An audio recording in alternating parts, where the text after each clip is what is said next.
सो जाते हैं फुटपाथ पर अखबार बिछाकर, मजदूर कभी नींद की गोली नहीं खाते। बिल्कुल इसी तरीके से रात की ठंडी में डिवाइडर में सो रहे गरीबों का दुख दर्द कौन देखेगा। मुंबई टीवी, हर खबर सच के साथ। बैनर बनाने में लाखों रुपया खर्चा कर देते, लेकिन इन गरीबों के ऊपर कोई खर्चा करने को ये नहीं सोचता कि इन्हें भी खर्चे की ज़रूरत है, इन्हें भी जैकेट कम्बल ही दे दिया जाए ताकि वो इस ठंडी में बच सके। अस्सलामुअलैकुम, नमस्कार, मैं अफजल शेख मुंबई टीवी के साथ में। पूरे मुंबई शहरों में जिस तरीके से गरीबों को लावारिस छोड़ दिया जाता है, कई लोगों के मकान दुकान टीएमसी बीएमसी तोड़ देती है, जो लोग फुटपाथ पर आ जाते हैं और सोने पे मजबूर हो जाते हैं। वैसे ही नज़ारा हम मुमरा कौसा की सड़कों पर भी आपको दिखाएंगे कि आधी रात की इस ठंडी में भी वो किस तरीके से डिवाइडर पर सोए हुए हैं। ना उनके पास जैकेट है, ना उनके पास कम्बल है, लेकिन वो अपना दुख दर्द किसी नेता से नहीं कह सकते। इसके लिए उन्हें मजबूरन डिवाइडर के ऊपर सोना पड़ता है। काफ़ी जान की जोखिम में डालकर उन्हें सोना भी पड़ता है, क्योंकि वो डिवाइडर के ऊपर है। अगर रात में करवट यहाँ से वहाँ बदलते टाइम वो रोड पर गिरे, कोई गाड़ियाँ उन्हें कुचल दे या कुछ भी ऐसा बड़ा हादसा हो सकता है। वैसे हादसे को देखते हुए भी इन गरीब द्वारा रोड पर डिवाइडर में सोया जाता है। इन लोगों का दुख दर्द देखने को ही नहीं आता।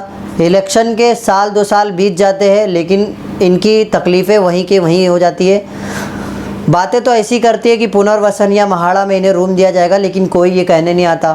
टीएमसी हो बीएमसी हो, हर लोग तोड़कर चले जाते हैं, इन फुटपाथ पर सोने पे मजबूर कर देते हैं। हमारा ये विषय नहीं, हमारा ये विषय इस रात की इतनी ठंडी है। हमने कर्फ्यू का अपडेट लेते वक्त देखा कि इस रात की ठंडी में भी वो किस तरीके से गरीब डिवाइडर पर सो रहे, अपनी रात गुजार रहे। आप खुद ही सोच करके देखिए, सभी लोग किस तरीके से जैकेट पहनकर बाहर निकलते हैं, फिर भी लोगों को ठंडी लगती है और वो जल्दी से जल्द घर पे पहुंचने की कोशिश करते हैं, चार दीवारी में आने की कोशिश करते हैं। लेकिन इनके पास छत नहीं है, वो इस चार दीवारी में रह नहीं सकते, तो वो खुले में डिवाइडर के ऊपर सोते हैं। और किस तरीके से इनकी रात जाती है, आप ये काबिले तारीफ़ है कि वो किस तरीके से इतनी परेशानियों में, इतनी ठंडी भरी रात में भी डिवाइडर के ऊपर सोए हुए हैं, बिना किसी कंबल बिना किसी जैकेट के।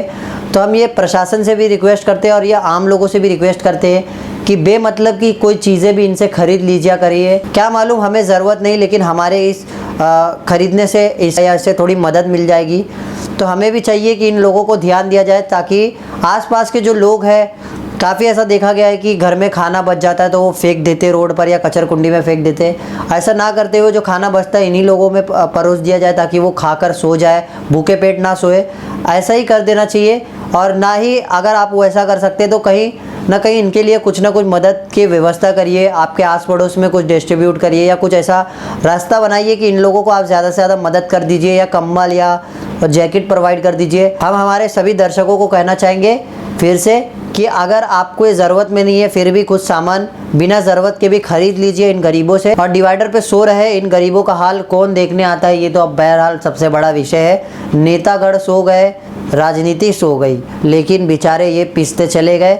इनके लिए कोई नहीं आगे आया, ना जैकेट बांटा गया, ना कंबल बांटा गया, लेकिन राजनीति तो बहुत जोरों शोरों से किया गया। बैनर बनाने में लाखों रुपया खर्चा कर देते, लेकिन इन गरीबों के ऊपर कोई खर्चा करने को ये नहीं सोचता कि इन्हें भी खर्चे की ज़रूरत है, इन्हें भी जैकेट कंबल ही दे दिया जाए ताकि वो इस ठंडी में बच सके, इनको भी कोई ना कोई परेशानियों से वो थोड़ा बहुत निजात दिला सके।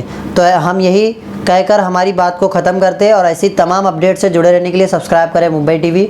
मैं अफजल शेख फिर हाजिर हूँ एक नई न्यूज़ के साथ।